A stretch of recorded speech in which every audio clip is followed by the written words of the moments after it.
Hey folks, welcome back to the Contrarians. Today on a special episode we have Martin in the hot seat again, and he's going to be arguing for his favorite UFO album. And Martin's favorite UFO album is going to be... I'm going to go with No Place to Run. I know it will pretty much always have to be something from the Michael Schenker era, but kind of like our Deep Purple episode where I picked Perfect Strangers. You know, this is not about your favorite guitarist in the band. It's not about your favorite riff. It's not about your favorite song. Because, you know, with Deep Purple, I basically picked that record because your favorite stuff is spread across that classic era Mark II stuff. And I feel you get a little bit of that with UFO as well. So the Paul Chapman era, when Paul Chapman replaces Michael Schenker, basically post Strangers in the Night. This is the first album that they make, and I just feel that the songwriting is better. It's just catchier. It's just more accessible, and I think the productions fatten up a little bit in the post Ron Nevison era. And so yeah. Tell me what you think. I have a few more things to say, but what do you say? What's your initial reaction to the picking of No Place to Run? Yeah, I have a few comments. You hit the nail on the head when you said, you know, the classic lineup. So I think the classic UFO lineup is the Schenker era. Those 70 albums are like, that's what people tend to consider the classic lineup. Probably some of the people's most favorite albums come from that era. What other albums from that era?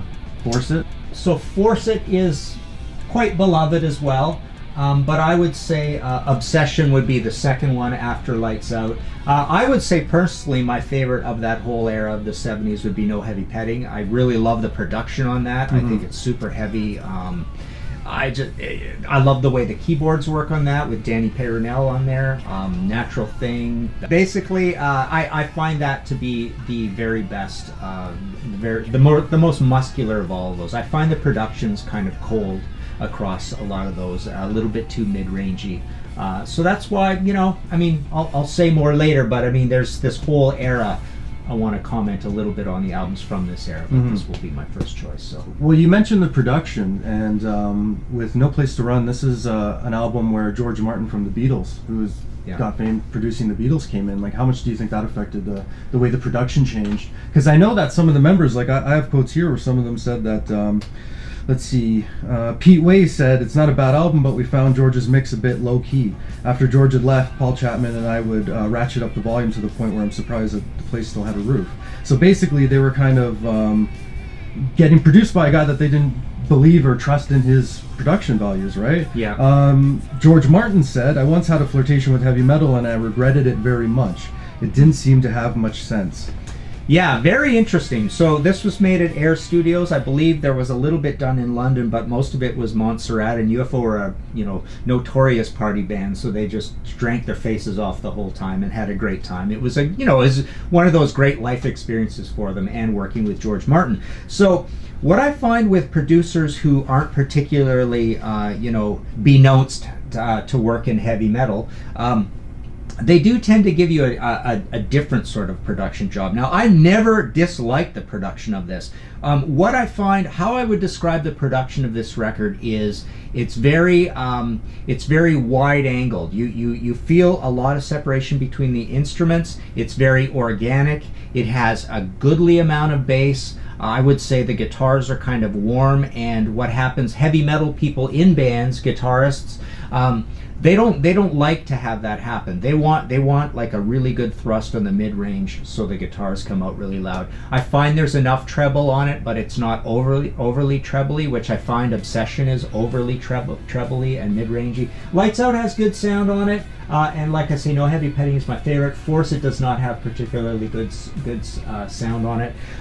So it's heavy enough. It's organic. I find it very powerful, but it's kind of like a warm power that comes from probably more the bass and the drums than anything else. So, but yeah, there is this kind of cool separation when you break into kind of the heaviest song on it. The two heaviest would be No Place to Run and Lettin' Go. But when Lettin' Go starts up, you just hear this very wide angle thing. The drums just sound wide open. It's almost like, you know, it's almost like he's reaching for the ride cymbal and the hi-hat and everything's separated, right? It just feels really kind of like stadium rocking.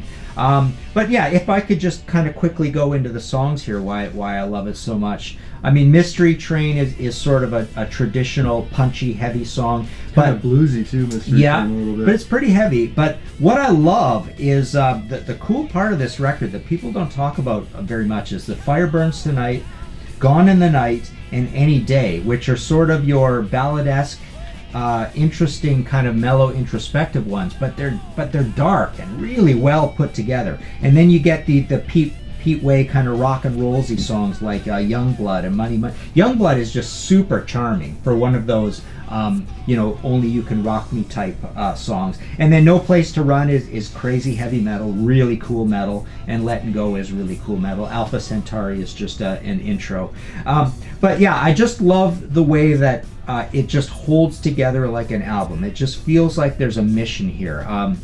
This album cover is very odd, but and it doesn't quite it doesn't quite scream the Bahamas, standing in front of a gas station like that. It's very odd, but no, I just feel that this era of the band is just the most utilitarian, the most useful to me. It just feels warm and happy rather than a little bit, dare I say, cold and clankiness to some of the old ones. So this one and Wild, Willing, and the Innocent, just totally love that album. Making Contact, the last one, was a little bit not great on the songwriting. And then Mechanics is also really cool. We don't have Mechanics up here because I've got it framed. But Mechanics is one that Mechanics is one that we kind of found as kids when we got it for the first time that it was a little bit lazy. But now again, just the charm of Paul Chapman, the Tonka era, just shines through. I think he's just a better songwriter who's including everyone in the band. It's not songs that are just based kind of around riff. There's definitely no kind of particular Euro quality to it. It just feels like just good American British music. Yeah, well, you rattled off some songs there, but interestingly enough, I mean, if you look at classic rock history's top 10 UFO songs, there's no songs from No Place to Run show up on that list. Makes sense, yeah. In the top 10, which is dominated by the album Lights Out. Yeah. Then you also have, which we've never brought this point up on the show before, so this is interesting. There was the Lights Out Ultimate Tribute to UFO, and that contains no songs from No Place to Run. So you have an album that the songs didn't resonate with people like they did with Lights Out. Yeah. So Lights Out influenced artists like Guns N' Roses, Def Leppard, Iron Maiden. Iron Maiden was the other one, yeah. Steve Harris and the whole and Nikki Sixx, right? I mean, the whole thing with the stripy pants, the bass players, the look of Pete Way influenced both Steve Harris and Nikki. Right, so you have Lights Out. It sounds a little bit like maybe you had Lights Out maybe when you were a little bit younger, so then when you kind of matured, maybe you felt like those earlier albums were a little immature, or you matured into like No Place to Run, but like No Place to Run doesn't even land in the top 10, and ultimate heavy metals like yeah, it's true. I mean, Lights Out, you've got Too Hot to Handle was a huge song, Lights Out is a classic, and Love to Love, the big epic, with the piano, also the tubular bells type piano on that. And then of course Rock Bottom, Doctor Doctor, their two most famous songs. That's going back to Phenomenon era, right? So yeah, the biggest UFO anthems are from the Michael Schenker era, but no, I just love that whole thing, and just to mention, I've actually split them up in two different UFO books. So we've got Lights Out, Survive in the 70s with UFO, and UFO in the 80s and 90s. So, and I didn't go to the 2000s because I don't know if I can write about all those Vinnie Moore era albums, in succession. I'm just not a huge fan of how the songwriting has turned out in that era. But this was a joy to write because I just love those three in a row. I mean, they're probably three of my favorites, along with No Heavy Petting. So we've got No Place to Run, 80, Wild, Willing, and the Innocent, 81, and then Mechanics, 82. I just find I can go back to those year after year after year and just have a good time listening to them. Yeah, so you start rattling off the songs from No Place to Run, but I mean, none of those songs made it in the Classic Rock's top 10 UFO songs of all time, which was dominated by the album Lights Out. Yeah. Then you have UFO's Lights Out Ultimate Tribute to UFO. No songs from No Place to Run pops up on that album. Mm-hmm. So that's like tribute albums usually have other artists coming in and recording songs from the band that influence them. And you have bands who have talked about being influenced by UFO, like Guns N' Roses, Iron Maiden, Def Leppard, right? Like these are some pretty heavy-duty bands that were influenced by Lights Out. Yeah. And No Place to Run kind of signals the end of the commercial decline of UFO. And so you have an album there, you know, we already discussed. George Martin wasn't happy with his production on the album. The band's not very happy about it. Other artists seem to ignore it in terms of influence. So when we're picking like the best album from a band, like those are things that are kind of hard to ignore. Like I know it's a favorite of yours, and a point I'd like to make is, you know, like you grew up in the 70s. So you had Lights Out probably when you were a kid, right? Yeah. Like were you even a teenager then or a preteen? Yeah, 77, I would have been 14. You know, the one impression that I do remember about Lights Out is we always thought it was too mellow. I mean, it was basically mellower in total, certainly than Obsession, which is 78, the year after. But it feels mellower than Force It and No Heavy Petting as well. It's heavier than Phenomenon. But no, we just found it too poppy. It was just, and it is definitely their biggest record, that's for sure.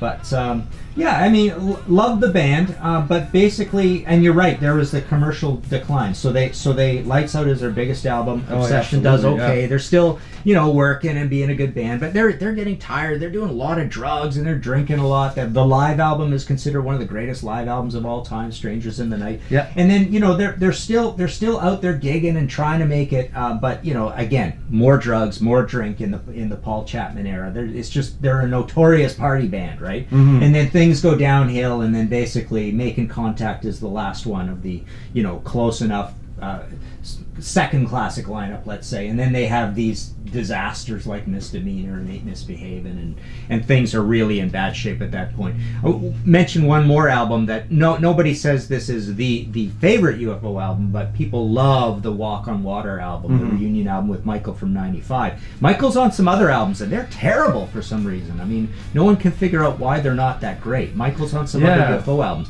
but Walk on Water is a really good album and people do like it. Which is weird. The point that you made is weird because some people actually go back to those classic albums and say that they're the reason why they like them so much is because of what Michael Schenker brought to the group. Yeah. Matt Cantor reviewed the album and said, expressive bluesy with the tone nearing perfection. Even the more pedestrian tunes on Lights Out are more worthwhile due to a Schenker solo. Mm-hmm. So it was almost like these albums were kind of brought up to another level because of Schenker. So it's weird that maybe later on him coming back to the band didn't kind of have the success that they were looking at. Yeah. But I mean, like, you gotta, when you look at these stats, like Lights Out landed at number 28 Kerrang's 100 greatest heavy metal albums of all time. Mm-hmm. Steve Harris, Love to Love is his favorite song. Yeah. 4 stars from AllMusic.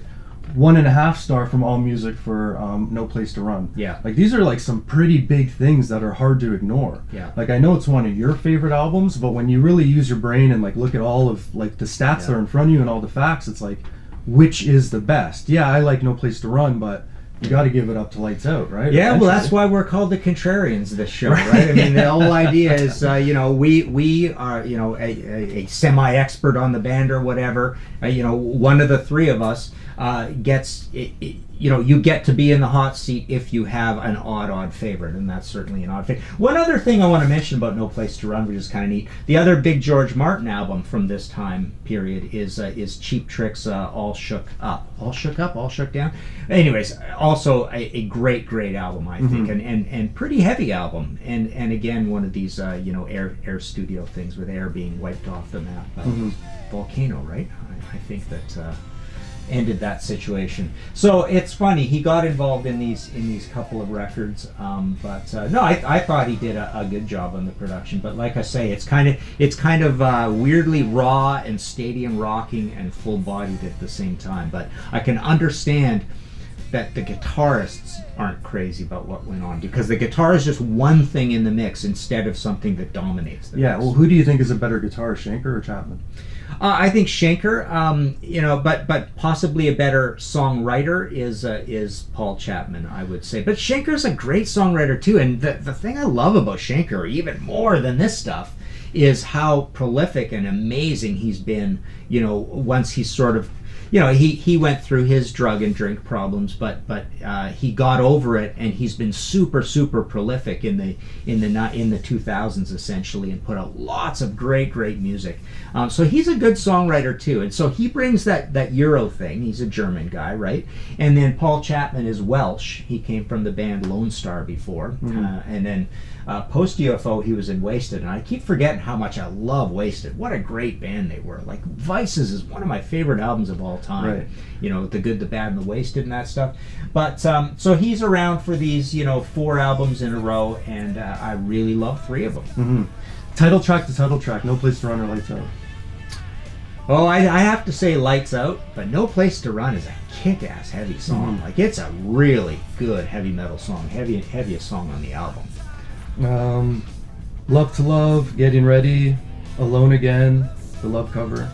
Yeah, Love to Love is an amazing, huge ballad, and that's really kind of interesting, and it's got heaviness to it and Steve drama Harris's to it. favorite, Yeah, right? but man, I love. You're not a ballad guy, though. No, right? but that's the other crazy thing about this. This Fire Burns Tonight and Gone in the Night and Any Day. I mean, listen to those 3 songs. Songs nobody remembers from this record because they're not the heavy ones. They are so well put together and so moody and mysterious and just really cool. And this album should have been a smash hit, I think, because of songs like that. But yeah, very contrarian view. I mean, I have argued this one a lot, and I do get a lot of pushback. Well, it's deserved. Yeah, I must say, of all the contrarian episodes we've done, this is probably one of the most extreme contrarian views that I've held. So. Well, finally we can agree on something on the Contrarians. I do think that's an extreme, contrarian pick. But I mean, music, like beauty, is in the eyes and the ears of the beholder. So whatever your favorite album is, that's up to you to decide which is number 1, right? I'm gonna have to say we'll call it a day and say that was a good debate, good argument, and we'll be back to fight again another day. Yes, absolutely, and please, comment below. Tell us what you think. The good, the bad, and the ugly. The good, the bad, and the wasted. Basically, yeah, we love to see your comments. We're pretty active on there. We'll come in and answer you back. And thanks for sticking with the show. Yeah, remember to like and subscribe. And if I don't have Martin committed for this choice, we'll be back with another episode soon.